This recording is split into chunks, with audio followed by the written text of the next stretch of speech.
Hey, what's up everyone and welcome in this new tutorial where I'm gonna show you 3 secrets for your tech house bassline that you should apply to your next productions. So in this tutorial we're gonna cover 3 techniques that I think you've never seen before that will help you with your basslines, that will make them more powerful and more unique. So before starting with this tutorial, I would like to remind you that all of the samples are from our new pack called Oscillate, which is a tech house collection of one-shots, loops, construction kits, and much more that you can check out from the link in the description below. So let's start with the first one. As you can see, we have these 3 different tracks. This one is gonna be used for a later example. So for now we're gonna focus just on this drum loop and bassline.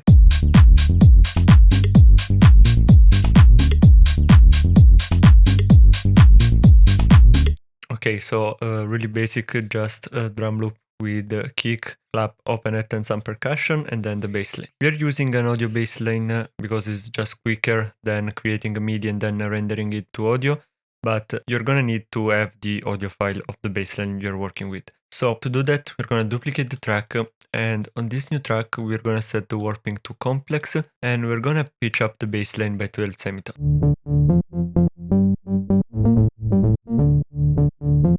After that, we're gonna look for the Formant +5 preset in vocoder. You can also change the format here to 6.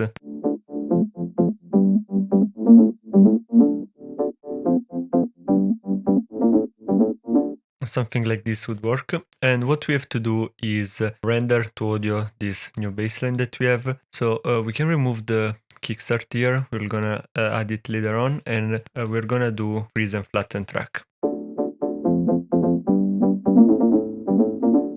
Alright, then we're gonna change the warping algorithm to complex, and we're gonna pitch it down by 12 semitones.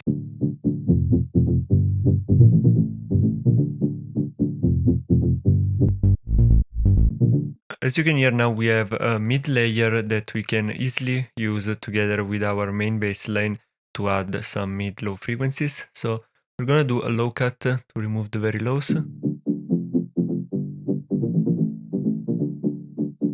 And also add some compression.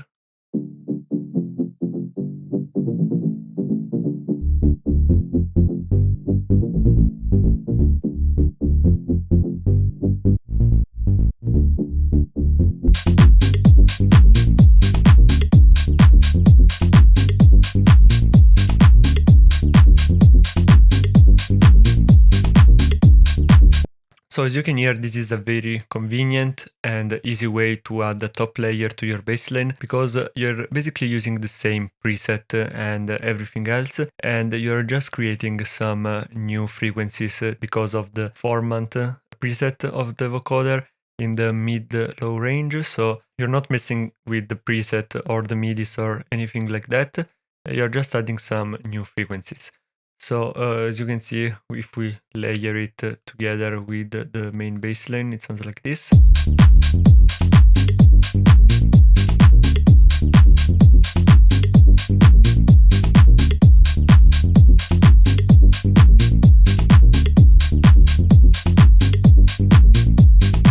We can add a bit of kickstart here as well.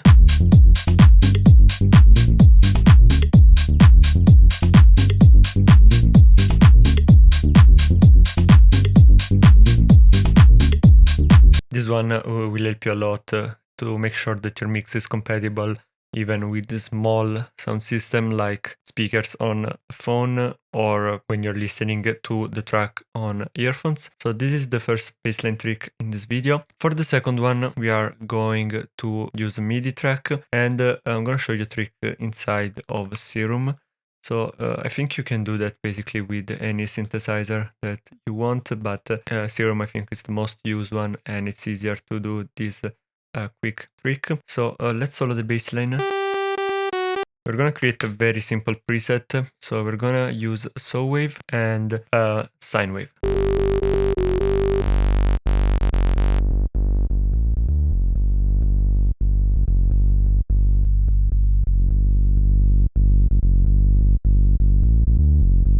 Like this. So we have this very basic tech house bassline. Now we're gonna use envelope 2, reduce the sustain to 0 and reduce the decay also to a very short amount, something like around 50 milliseconds. Then we're gonna go into the matrix and select as a source the envelope 2 and as a destination the pitch of the oscillator B. This will create a very interesting effect for your bassline, adding a lot of attack and punchiness to it. So we're gonna then change the amount here.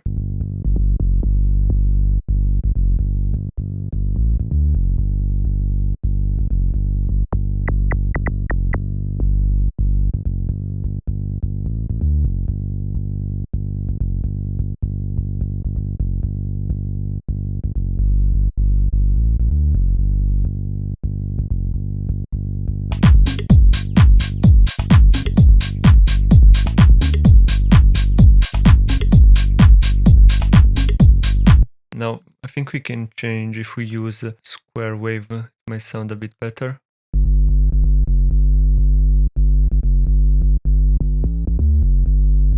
Then obviously you can change the decay in order to fit.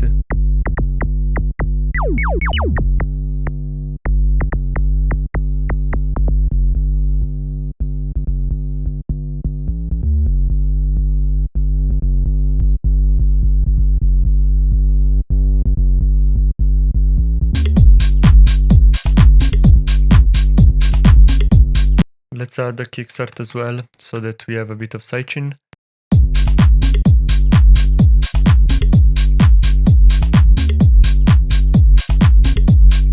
Like this. So this is very helpful to add some punchiness and attack to the kick drum. I always recommend to do it on a sine wave. We can also try on the square wave.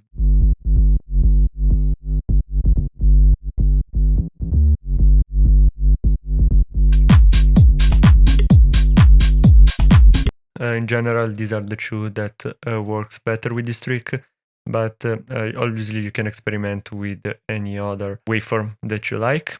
Now, as for the final one, we're gonna use the first two basslines that we have here, and we're gonna group them together.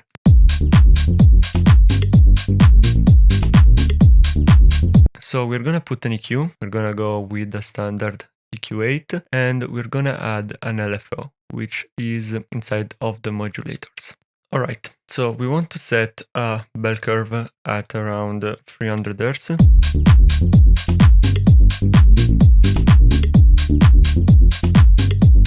Something like this, and now we want to map this bell curve, the gain of the bell curve, to the LFO, so that when the kick is playing, we get a reduction in this area here of the bell curve, and when we are off beat, so when the kick is not playing, we get a boost. What we're gonna do is change to square wave. As you can see, it's going up and down. We're gonna change the range to make it like 15-16%.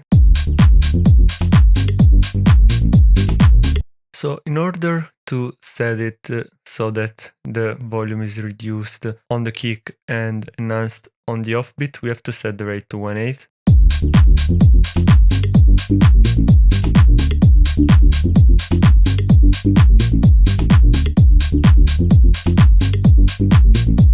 We're gonna set it around 26%.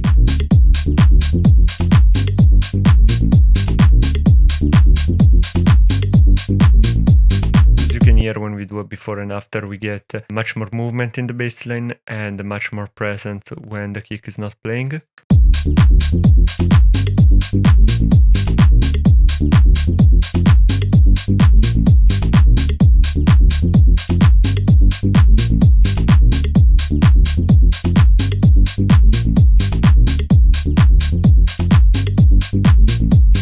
So this is again another very helpful trick to make your bassline stand out and make it more aggressive and add some movement to it. And yeah, basically these are the 3 secrets for your tech house bassline that you should use in your next productions. Make sure to check out Oscillate from the link in the description and let us know what tutorials would you like to see next. Bye!